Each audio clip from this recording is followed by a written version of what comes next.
인구 감소로 인한 지역 소멸위기 실태와 과제를 점검하는 연중기획보도 희망을 준비합니다 순서입니다. 오늘은 강원도 내 학령 인구 감소에 따른 미래교육 전환이 시급한 강원도 내 교육 현장의 고민을 짚어봤습니다. 박은지 기자입니다. 강원도 학생 수 감소는 예상보다 더 빠르게 진행되고 있습니다. 2010년 21만 명을 넘었던 도내 초중고 학생 수는 10년 만에 6만 명 이상 줄어 지난해는 15만 명 아래로 떨어졌습니다. 문제는 앞으로의 전망도 밝지 않다는 건데 최근 교육부가 내놓은 자료를 보면 2024년 13만 명대로 떨어지고 2027년에는 12만 5천여 명까지 줄어들 것으로 예측됐습니다.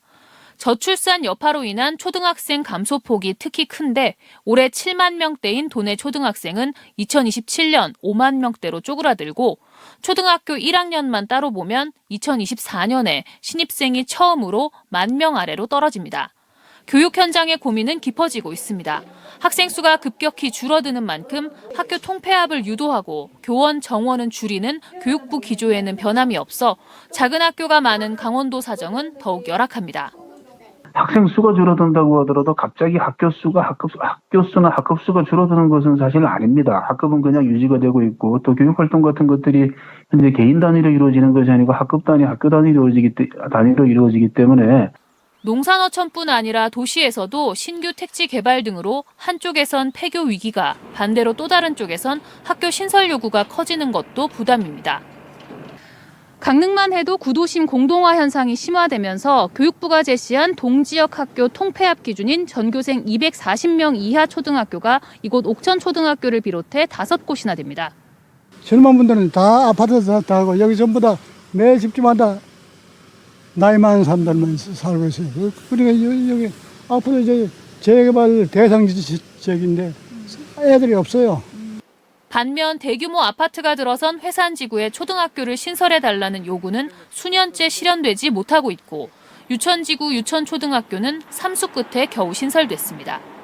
교육 전문가들은 학령 인구 감소와 함께 코로나19 대유행 시대에는 오히려 작은 학교를 늘리고 교사도 늘려 한 명 한 명에게 밀착된 맞춤형 교육 전환이 필요하다고 말합니다.